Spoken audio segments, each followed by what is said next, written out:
The story begins at Zilla Karaoke, where a bunch of pretty young girls are hanging out together. Just then, the waiter of the karaoke gets inside their room and asks the girl named Jess to come with him to the next room. He tells her that the guy from the room besides there wants to get along with her. That's why he bought them free drinks and managed to get her more karaoke time. The waiter grabs Jess' arm and tries to take her, but Jess kicks him down. Jess makes fun of the guy for not having the guts to ask her out himself and says that she does not want a coward man. After all, she is the ex-girlfriend of Incheon Chinatown's ace, Bao Guo. Only if the guy is stronger than Bao Guo can he come and ask for her.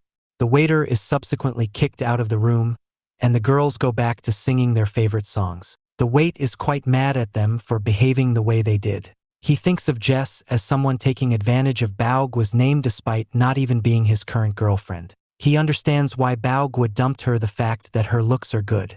It is because she has a rough attitude.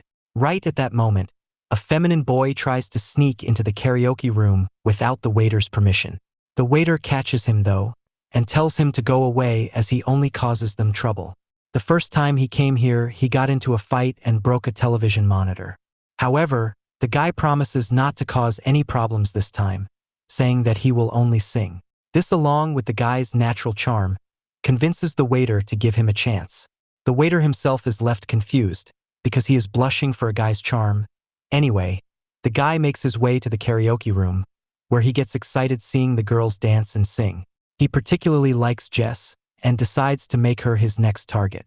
Following this, the guy slams open the door of the karaoke room, and pretends like he is there to meet up with his friends.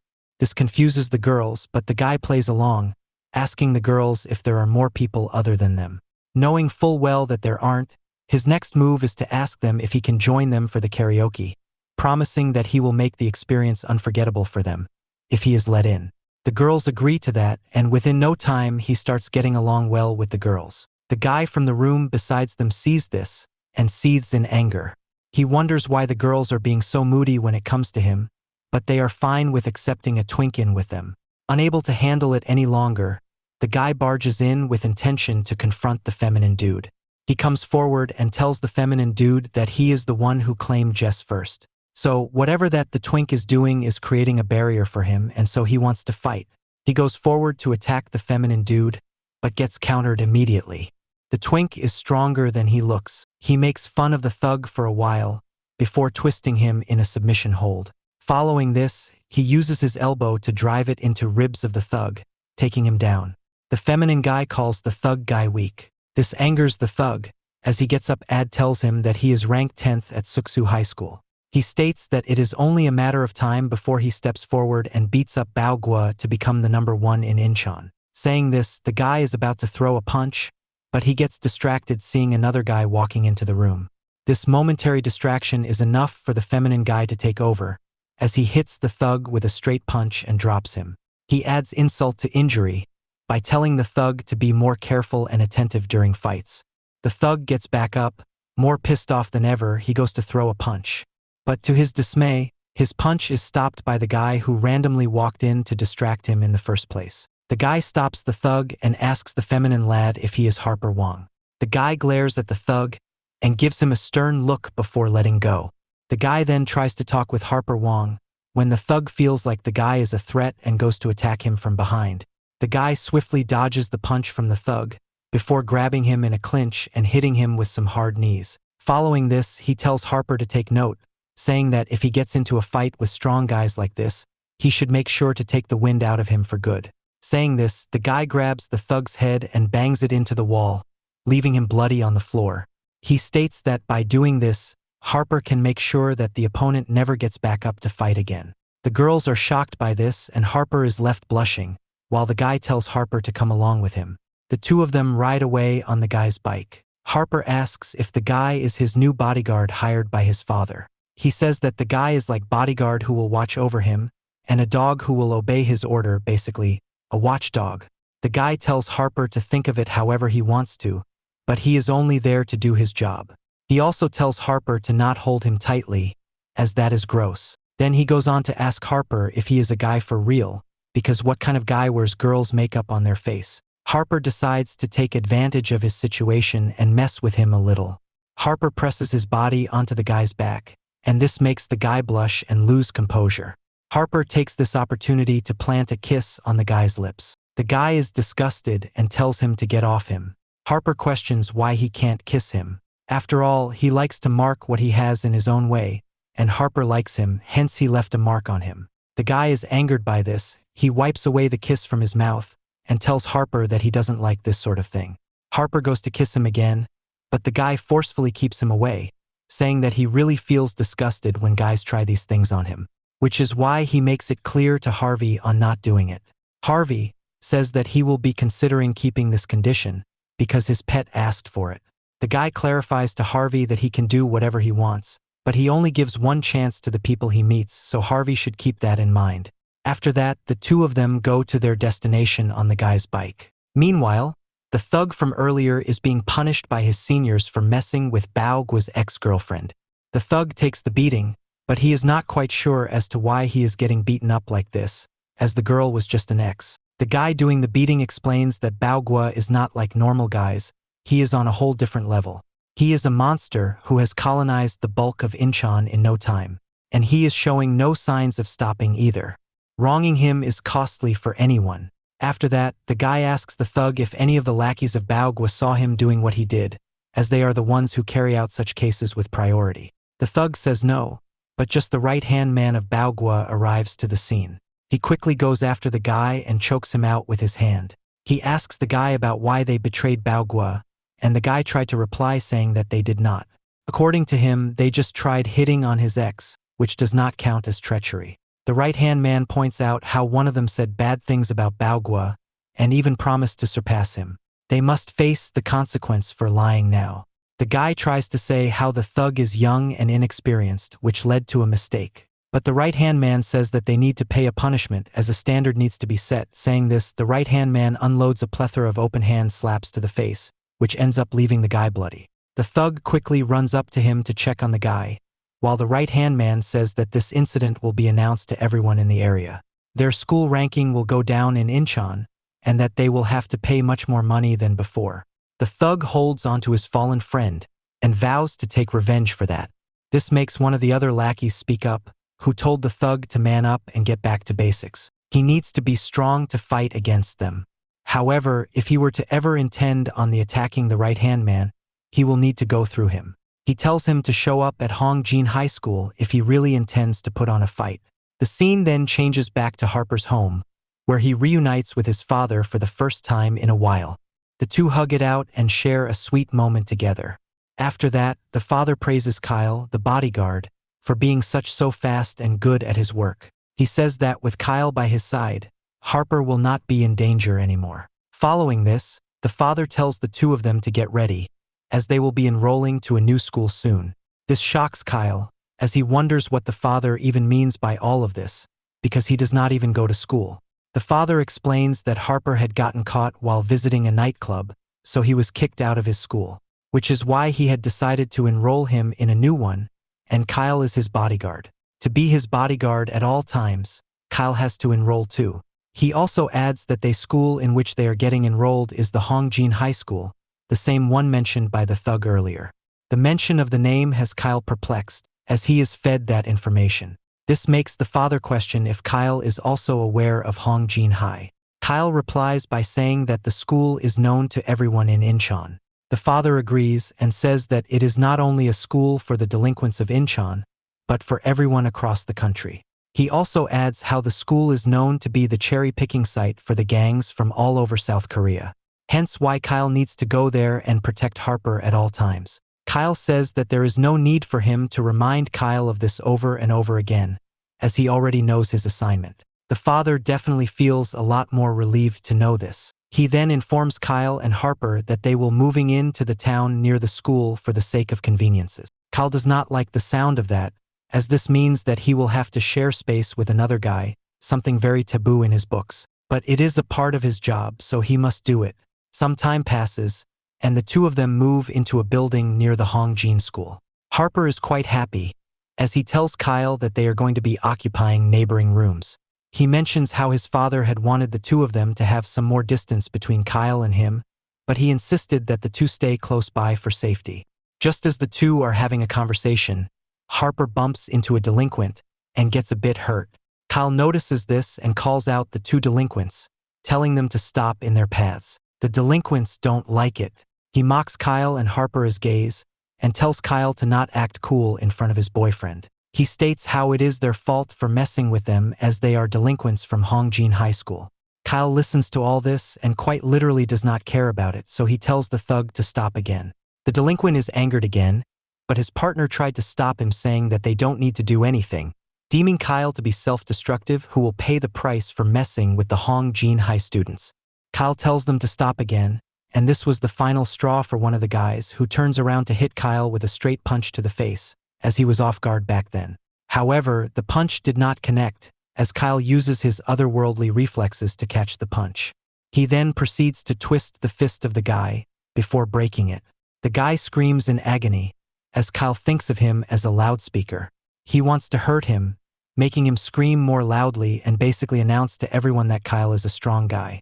He keeps putting more pressure on the hand when the other guy jumps in to punch Kyle. Kyle swiftly dodges the punch before hitting a superb headbutt to the guy.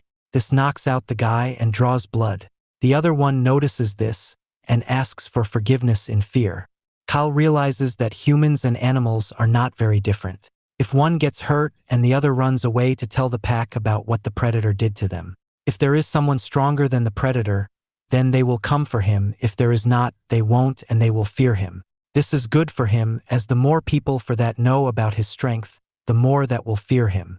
And the more who fear him, the easier it will be to keep Harper protected in this environment. The guy promises to never with them and keep his head down in exchange for forgiveness, but Kyle is enjoying the feeling of being back in the wild. That being said, he is also aware of a person watching this from behind. That guy is from a different gang, so if Kyle sets a big example here, the guy will go back and report to others. If they are the weaker gang, they will be respecting him, but if they are big, they will come to take him out soon. Kyle ponders before going to make an impact. Before he can do anything, he is stopped by Harper, who tells him that he is grateful for him doing so much for him, but he needs to stop now. Harper touches him while he was at it, and this angers Kyle. He snaps out and tells Harper to not touch him again. But Harper sees this as an opportunity to tease, so he attacks Kyle, grabbing his arm and promising to make him food so good that he will be an addict in no time.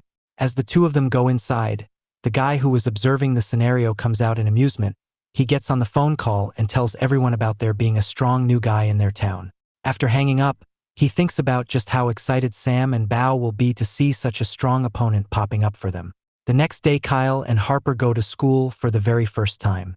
As they enter, Kyle notices the gaze of all the people at school. He realizes that all the people present there are simply not fit to be at school. They are top-tier delinquents who got kicked out of their schools for misconduct, and now with no other choice left, they enrolled here. He can tell from his experience that the school has no hierarchy set just yet. Everyone is observing each other. It is like when someone puts two wild animals in the same room. They don't try to attack each other. Instead, they like to observe. They observe and wait for the other person to make a move first. Kyle goes over to a seat and is about to sit down when one of the guy puts his foot on the seat. He proceeds to kick it away to show aggression and claims the seat to be his own. Kyle can tell that the guy is trying to break the ice, like the one dog who always barks out. He thinks of Kyle as someone weaker than him, which is why he wants to show his aggression on him and put everyone on notice. This is exactly why Kyle cannot back down, because if he comes off as weak, everyone in the school will come for him and he will be the prey. Harper notices the moment getting tensed up, so he tells Kyle to come with him and find another seat. But Kyle stands his ground and stares at the guy. The guy keeps getting more and more agitated, and to make him look inconsequential, Kyle walks out looking like he doesn't care. The guy finds Kyle's accent weird and asks him if he is from a different area. Kyle answers him by saying that he grew up in Siberia while hunting tigers. The guy finds this quite funny.